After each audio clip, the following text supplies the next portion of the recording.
और सब कैसा है? आई रियली होप कि सब बढ़िया हो। First of all I would like to thank everyone for the support and love that you guys have shown to the channel. मुझे बहुत अच्छा लगा कि आप लोग इतने कमेंट करते हैं, इतने सारे सब्सक्राइबर्स अभी हो गए हैं चैनल के। So please keep doing that. Maximum questions जो करंट सिनारियोज में मुझे आ रहे हैं वो ये थे कि आपने अपनी एजुकेशन कैसे स्टार्ट की, क्या थॉट प्रोसेस था, क्या एग्ज़ाम देना पड़ेगी। सो ओवरऑल जैसे किसी ने पूछा कि मैं 12th में हूँ, किसी ने बोला मैं ग्रेजुएशन में हूँ, मेरा सब्जेक्ट ये है, तो मैं कैसे वहाँ तक पहुँचूँ। तो इस सभी जो टॉपिक पूरे एजुकेशन से रिलेटेड क्वेश्चंस हैं, इनको हैंडल करने के लिए मैंने एक ही जवाब दिया था कि मैं एक सीरीज़ के साथ आऊँगा, जिस सीरीज़ में हम Q&A सेशंस भी रखेंगे और ओवरऑल एजुकेशन से रिलेटेड जितने भी टॉपिक्स हैं उनको कवर करेंगे। तो आज उस सीरीज़ का इंट्रो वीडियो मैं लेके आया हूँ आप लोगों के लिए। सो इस सीरीज़ को पूरा देखें तो आपको समझ में आएगा कि कैसे आप अपनी जर्नी स्टार्ट कर सकते हैं और फॉरेन एजुकेशन की जो पूरी अवेयरनेस है वो आपको इस पूरी सीरीज़ के थ्रू मिल जाएगी। Let's start our intro video. इस सीरीज़ को स्टार्ट करने के पहले मैंने कई ऑनलाइन वीडियोस देखे जो फॉरेन एजुकेशन से रिलेटेड थे और उसमें कई लोगों ने अपने अपने एक्सपीरियंसेस बताए भी हैं, स्टूडेंट्स को गाइड करने की कोशिश की है। बट मुझे लगा बहुत सारी बातें वो आपको बता रहे हैं बट कोई भी exact point two point answer नहीं कर रहा है। ब्रॉड सिनारियोज आपको डिस्कस करके वो उन वीडियोज़ के थ्रू दे रहे हैं कि जैसे इटली में एजुकेशन, UK में एजुकेशन, US में एजुकेशन, पर क्या एग्ज़ाम देना है, क्या थॉट प्रोसेस होना चाहिए। अवेयरनेस जो है वो मुझे लगा कि इन डेप्थ और डिटेल में नहीं थी। दैट्स वाई मैंने सोचा कि मैं ये पूरी सीरीज़ आपके साथ शेयर करता हूँ। तो मैंने अपनी जर्नी कैसे स्टार्ट की, तो पहले आपको ये डिसाइड करना पड़ेगा कि आप कौन सी कंट्री या कौन से कॉन्टिनेंट में लैंड करना चाहते हैं। ये तो खैर ऑफ कोर्स आपको डिसाइड करना ही पड़ेगा।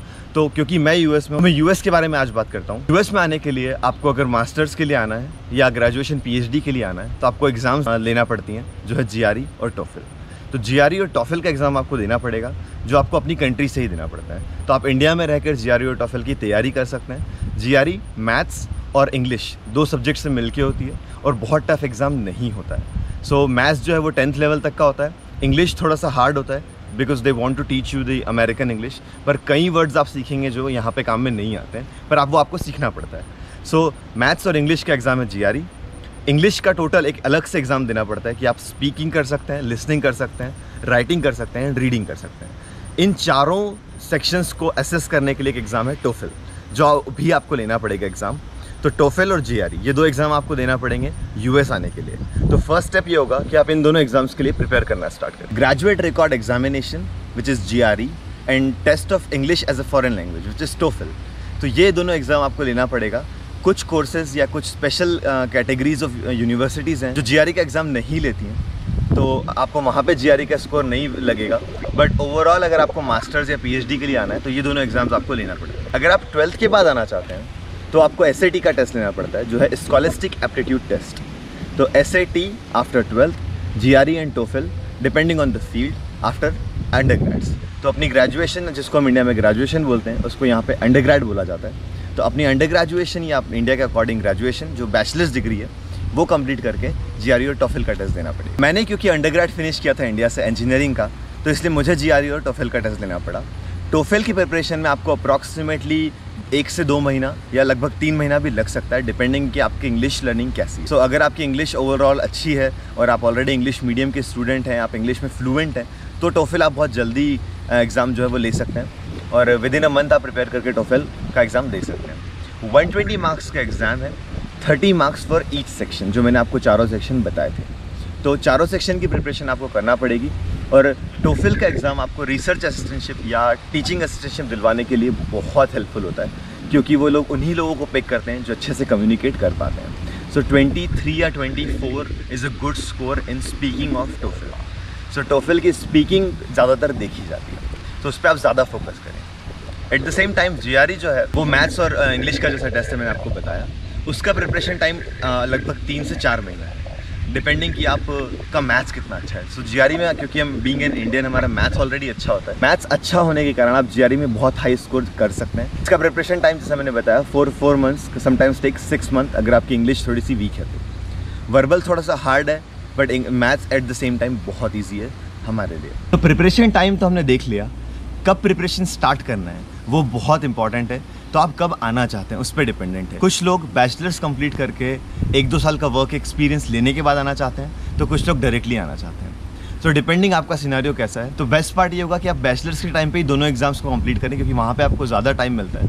वर्किंग जब आप होते हैं तो थोड़ा सा प्रॉब्लम होता है कि कई बार आप टाइम एडजस्ट नहीं कर पाते। मैंने अपनी प्रिपरेशन 3rd ईयर के मिडिल में स्टार्ट की थी, तो 6 मंथ मुझे प्रिपरेशन में लगा दोनों एग्जाम के लिए, और फिर मैंने एग्जाम्स कंप्लीट की 4th ईयर में जाते जाते। अब जब 4th ईयर में मैं गया तो मैंने एग्जाम्स ऑलरेडी दे दिए थे, मेरे स्कोर्स ऑलरेडी आ गए थे। GRE is an exam of 340, तो 340 is the highest score that you can get in the exam. कितना स्कोर रिक्वायर्ड है ये आपके कोर्स और यूनिवर्सिटी पे डिपेंडेंट होता है। जैसे कंप्यूटर साइंसेज हैं या अदर जो इंजीनियरिंग डिग्रीज है उनमें थोड़ा सा हायर स्कोर रिक्वायर्ड होता है, बिकॉज आप मैथ बैकग्राउंड से हैं, so they want you to get higher score in the math side.